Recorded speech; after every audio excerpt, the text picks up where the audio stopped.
Hanggang saan ka ba? Ha? Hanggang saan ka ba? Ito yung tinatanong nila eh. Ako sa teacher yun.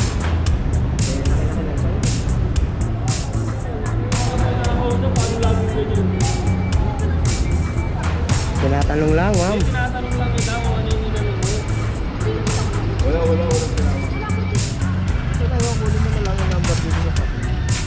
Alam mo, ito ba Malacanang? Dati daw niya, doktor ng Malacanang. Kahit yung siya siyang pumaparada. Nakadouble pa agad siya, nabot siya na isang linggo rito. Ah, okay po. Sa akin daw niya, tiga Malacanang. Ha? Kumakain lang po ako sir eh. Location natin kay Eco Street Corner.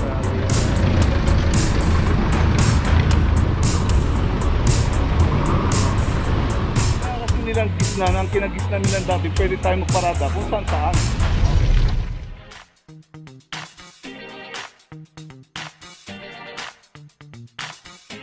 Papajo TV!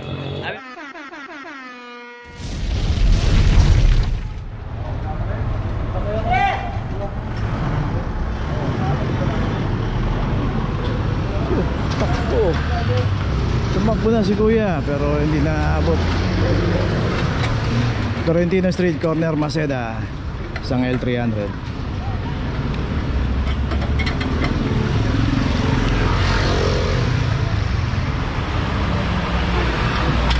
$23.32.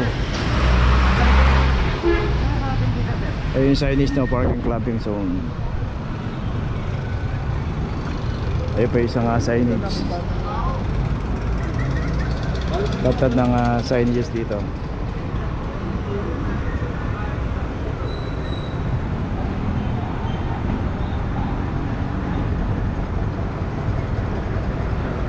So si kuya doon lang galing sa loob, pero yung pinaradahan niya rito, meron siya na block na dalawang driveway dito kasi townhouse po ito yung pinaradahan niya.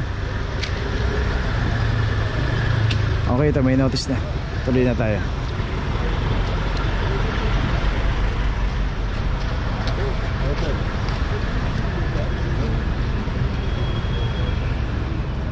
Location natin dito Tolentino Street, corner Loyola Street, at dito isang adventure. So dito kasi kaya naklamp ng isang adventure dahil dito sa pagkakaparada niya school zone. Ayan, kita natin. Bawal pong pumarada rito. At ito wala ring driver. Dito kasi hanggang dito po, yan, mahiyarang na yan. Hanggang dyan po yung bawal pumarada. Pero the rest dito, yung mga nakaparada dyan, pay parking na po yan. Kaya kung paparada tayo, matatagalan tayo, dito na lang tayo pumarada. Yan, on both side. Hanapin po natin yung parking attendant na naka-assign dyan at pumarada po tayo ng maayos. Ito meron ng aklam 2414 para sa adventure.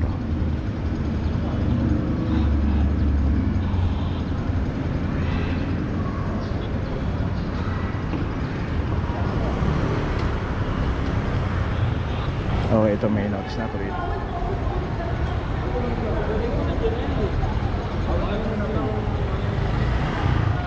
Hanggang saan ka ba? Ha? Hanggang saan ka ba? Ito yung tinatanong nila eh. Ako sa teacher yan. Laki-laki lang sa'yo.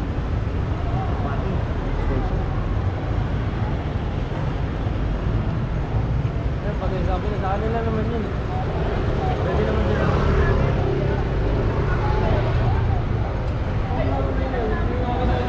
Paano laging ganyan? Tinatanong lang, ma'am. Tinatanong lang kita kung ano yung inanong mo. Wala tinawag. Wala ko tinatawag dyan.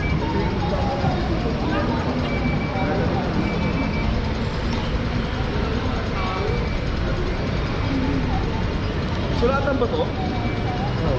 Dapat dito na tayo. Dahil nakala natin yung lupahan. Location natin na Gastambide corner San Anton Street, at dito yung isang Fortuner, isang driving school ang naklampuan. So isang driving school na dito pumarada sa Mabuhay. Lingklam number 2414.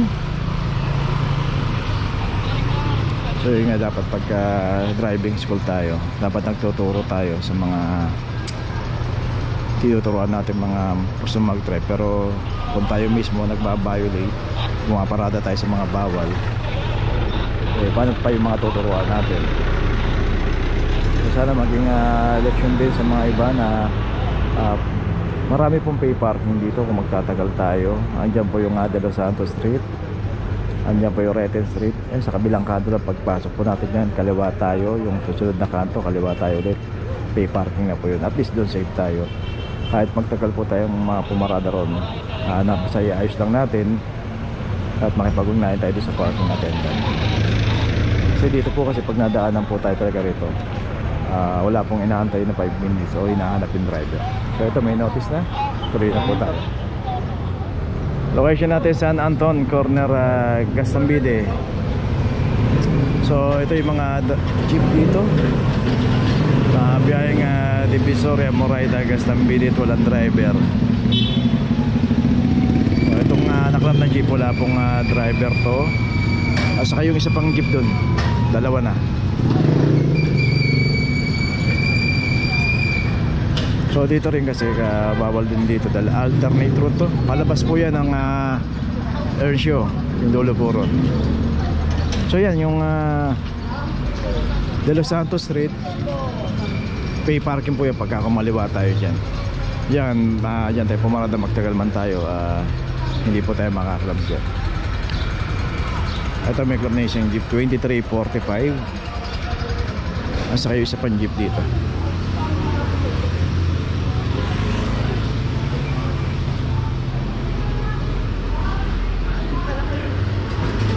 So ito may club na rin 2337 para sa isang jeep din dito. Okay, ito ginagawa. May notice na. Ito nakasabit na. So yun sa kabila yun ilalagay na rin yung notice na. So dalawa yung naklam dito na jeep.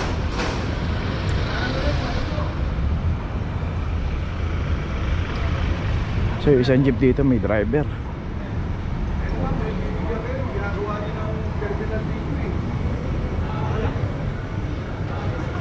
Basta kayo pag nandito kami. Ayun. Nagawa na road terminal. Location natin ay Moxon Corner, Jitwason Extension. At dito isang Toyota Wigo. Dito yung Toyota Wigo, nakita natin naka double parking na rito kasi ang daming tambak dito.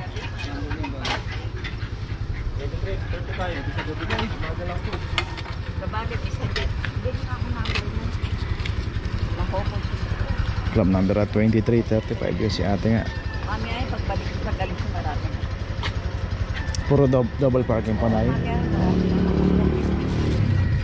So yung araw marami rin naka double parking dito pagdating ng hapon. Meron nga ako dyan sa mga parada, tatay ko rin. Naka-double parking. Okay, ayun may notice na. May pumaparada rin, tatay daw, taga Malacanang. Na, wala kang ball. Ito na yung kunin mo na lang yung number dito sa kapo. Ano, ito ba Malacanang? Daddy daw niya, doktor ng Malacanang. Kahit yung siya siyang pumaparada. Naka-double parking siya, nabot siya na isang linggo rito. Okay po. Tatay daw niya, taga Malacanang. Sige po na, salamat po. Andiyan po na, may Wala po, wala pa kami picture. Sana, picturean nyo na lang, may cellphone mo kayo. isang wala akong number.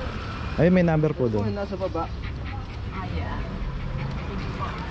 Taga Ayun. Malacanang yung tatay. Ayun, paulit-ulit si nanay na taga Malacanang daw yung tatay. Yung pumaparada dito na naka-double parking.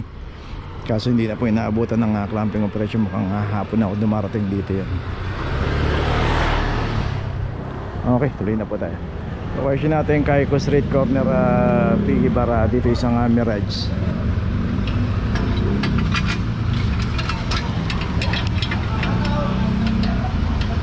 Sige sir.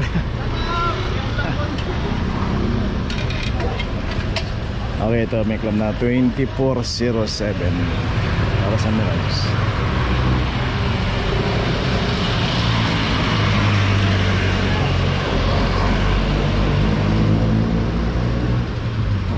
Tampan natin nandito.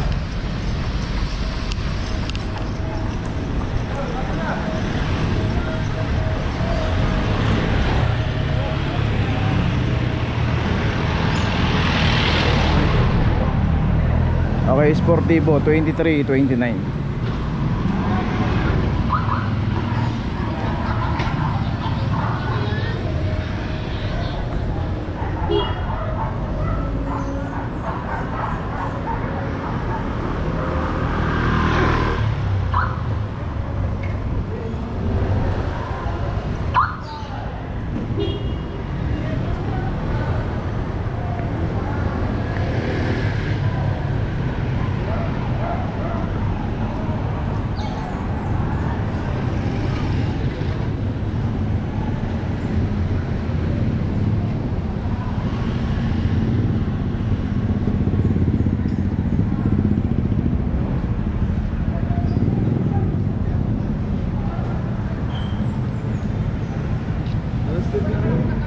Pigibara, Paps Kaiko.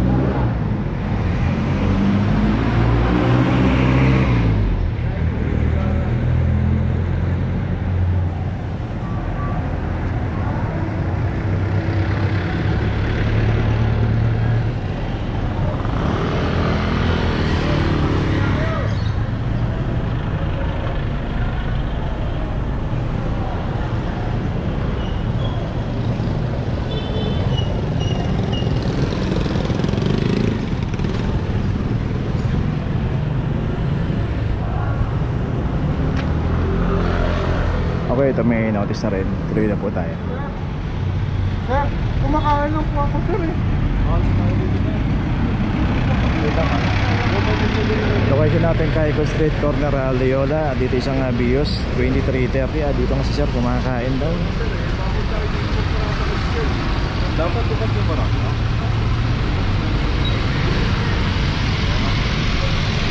So dito kasi marami pong nahuhuli. Yung malipag parada natin, dapat ilagay natin sa tama. Ibig sabihin ng tama po, dito kasi sa Kaiko, mabuhay lane. Pero kung paparada tayo, may mga secondary road saka pay parking. Dito nga pag kumain tayo, tiyak na medyo magtatagal din tayo.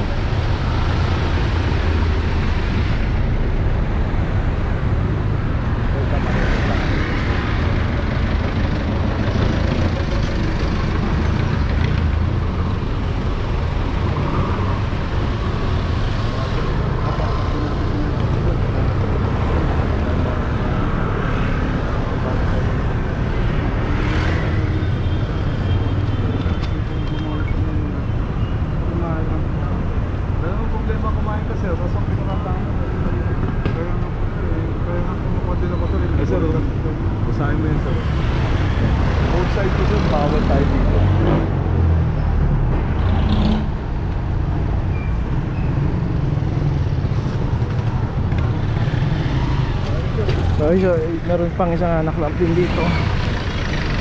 Ito yung Jelly o Kabaango rin. Dito makita natin ginagawa yung kalsada. Pero dito siya pumarada. Kala nila pwede na rito pumarada. Kaya naklam dito 2326 at ito meron na rin notice. So yung bago tayo pumarada, ayusin na natin pagpaparada. Ito yung isang Everest dito, may driver. Ayun, naalis na lang dito sa pinagkakaparadahan. So yun nga, iwasan natin pumarada sa mga bawal. May mga pay parking, doon po tayo pumarada. May mga secondary road, yan, diyan tayo pumarada. So dalawa yung naklam dito. Saan ang aming office? Saan? Sa office. Diyan po sa address sa baba. Pwede natin punta dito. Hindi nga, may contact natin naman dito, sir. Pag tumawag ka, may mag-assist naman dito. Sir, Manila, sir? Opo, sir. Okay, dito po tayo. Location natin, Dos Castilla Street, corner Espanya Boulevard. At dito isang adventure. Dito naman yung pagkakaparada ng adventure. Naka street corner na rito. Dito rin sa kahaba ng Dos Castillas, pay parking, both side may nakaparada. Pero wag po tayo paparada ng street corner. Saka wag po nating harangan to. Ito po yung fire hydrant. Dito rin pagka may pumaparada dito sa side na to, hinuhuli rin po ng clamping. Bawal po kasing harangan yan. Kasi pagka kukuha ng tubig yung mga bombero, kailangan yan libre yan.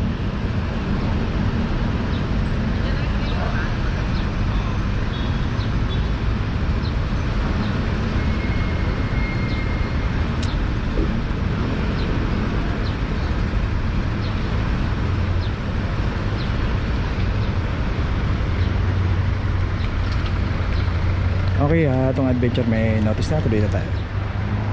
Okay, dito ngayon tayo sa Rizal Avenue, corner Gonzalo Puyat. At dito isang Bios, ito naka-hazard pa nga pero wala yung driver. From number 2410 para sa isang Toyota Bios. Tapos yun isang Fortuner, mayroong driver, red plate pero may driver. Dito po kasi pagka inabutan tayo rito, walang driver, matik na po yan. Diyan po sa may kanto ng Soler, pay parking po yan. Saka dito, ayan yung party road. Pagdating natin dyan sa Ronquillo, kanan tayo dyan. sa may Plaza Santa Cruz, pay parking po yan. Pero dito sa kahabaan ng Rizal Avenue, simula rito sa may Gonzalo po yan. Yan yung kanto na yan. Bawal po rito pumarada. At ito, meron na rin notice. Tuloy na po tayo.